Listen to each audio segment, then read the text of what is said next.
You can say that medicine, 4-year parent plus residency, and whatever it is, but in a sense, you can allow any time frame you wish.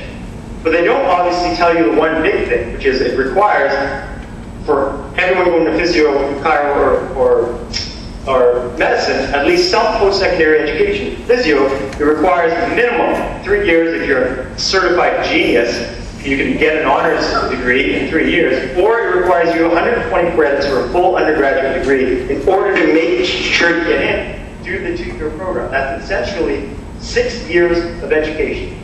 Now, people are like, well, we don't want that. Massage therapy, you shouldn't have that, blah, blah. And I say, if that's not the case, if you don't want to play on the same level playing field as every other healthcare profession, then call yourself a trade.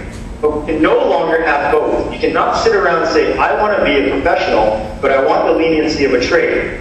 Both of them do not go hand in hand. And unfortunately, it's extremely, extremely scary for many of us, all of us to be honest.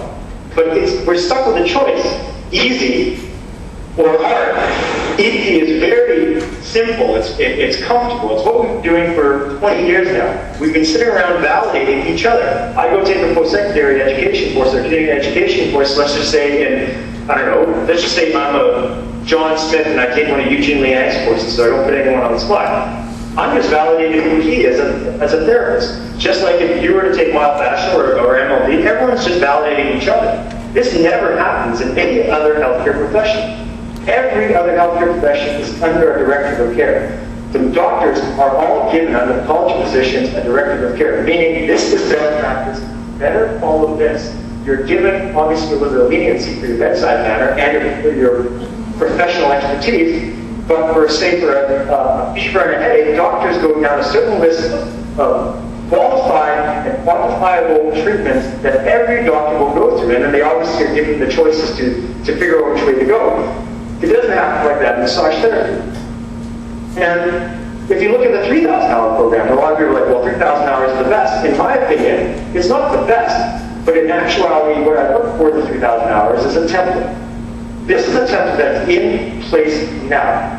It's a template a template that we need right now. But it's already in place. We have the TRU degree in place. We have the 3,000 hours in place. We have, obviously, new and fresh blood coming into the profession that, in my opinion, we as educators hold a sort of responsibility to give them skills that we never had or we were never taught. And we can no longer keep teaching and keep spreading our rhetoric to this new breed of therapists. It's not fair to them, nor is it fair to our profession. You can think about it, and I always tell this to my I guess you want to call them veteran colleagues, is that do we want the same therapist repeat? Do I want a whole bunch of Eugenes coming around being the same therapist, or the whole bunch of, I don't know, who else is in there right now, I can't really see, so like a whole bunch of Najed Adams, or I'm going to use my colleagues I know in school, or Kobe's, or Natalia Rouse. They're unbelievable therapists in their own right, but do we want replicas of? Because imagine if doctors or physios canonize the guy who pioneered on-field anesthesiology, 26-year Jack Daniels in a leather strap. Imagine if this guy did this anesthesiology, and this was the best practice for 200 years of cutting off the leg. Could you imagine what would happen now? Yet we've been doing the same thing for 20 to 30 years, and yet we've done nothing but keep patting ourselves on the back and saying, this is the best way we can do this. It's absolutely ludicrous. So how do we change? The question becomes, what do we do? In my opinion, we have to go towards a proper post-secondary level of education. And if we're in a privatized institution like we are in BC for all the schools and in Ontario, then we need to revamp it with independent consultants outside of us. I'm not an expert. No one on the CMT is an expert. Everyone who's educated in the schools are all biased. I think I should need to take that confidence and take that scary road of action, pulling all the money together, all the schools and the governing bodies, and hire independent consultants on education, so that we can actually look at our profession and say, if we want the accountability and responsibility of a healthcare profession, we must do it that way. And in order to do that, there has to be a change. And that change, and a lot of people are saying, well, get the change by voting people in, blah, blah. I don't believe in that, to be honest. The last time I checked, fact and truth were the main things, if you want to call it a democracy. In a democracy, it's not intimidation or suggestion. I don't want to suggest who you need to vote for. I want you to look truthfully and self-reflect on the profession itself and think about why you're in this profession. Look at the honest truth of this profession. If it's flawed to you, make the choices that are correct to make it better. Do not do things to validate who you are as a therapist, because in my opinion, we have enough egos, myself included, that there's enough egos in this profession that it's gone completely backwards. We dropped the ball when we came into the healthcare profession. We thought we had it all, and we dropped the ball. And in closing, I mean, I've spoken to you passionately in this way, but I mean, ultimately, what I guess sad about in the most personal way to say is, as an educator and as a massage therapist, I do feel like we've done a gross injustice in the last 10 years that I've been in practice, and I can even, if I'm going to incite a little bit of anger in other people, I think we've done any gross injustice in the people that taught myself.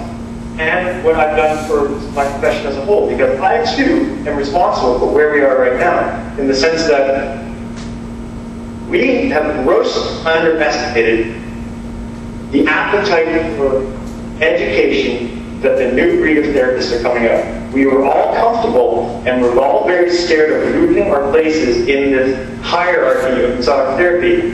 And I think we missed and underestimated what people really wanted in this profession. And I think at some point we lost sight of it. And I think right now, many on sides of the fence have lost sight. And I think right now what we need to do as a whole is get on board on the same page. Enough of this fighting back and forth, and really look at what we're going to do to move the profession forward. Because, and this is my last point here, in the sense that if you look at how we teach massage therapy, it's learning. Learning is a very simplified child format of learning. Basically, it's look and repeat, observe, repeat, observe and repeat, and basically, I can basically do any massage treatment by doing this. It has nothing to do with comprehension, because to understand and comprehend things, you need a base level education, and many of us in our profession are not educated enough to teach comprehension. If you look at a child learning how to stack blocks, learning is putting the blocks up and down. Comprehension is why are the blocks not falling down, and why if I put the blocks left a little bit, right a little bit, down a little bit, will they teeter-totter left and right? What is the consequences of these down? We have no idea what the consequences are of our profession. We don't have any of our treatments. We just keep telling ourselves we do, because we don't want layering fact, which is we don't have enough education. This is our time. This is our moment in healthcare. We are given actually blessing in disguise, in my opinion, with this AIP. It's our chance to truly, as a group, come together and make our profession better. Better than what one party says or another party says, but better as a whole, as an entire group, to look at it and say yes, and be vulnerable, and be scared and say, you know what, we're not as good as we say we are, but we have the capability to be better. And in closing, that's basically what I wanted to say. And I just want to say thank you very much for this time to be able to talk to you. And I had a PowerPoint presentation put together, but obviously I'm not technologically savvy enough to put it across the airwaves here. So thanks again for giving me the chance.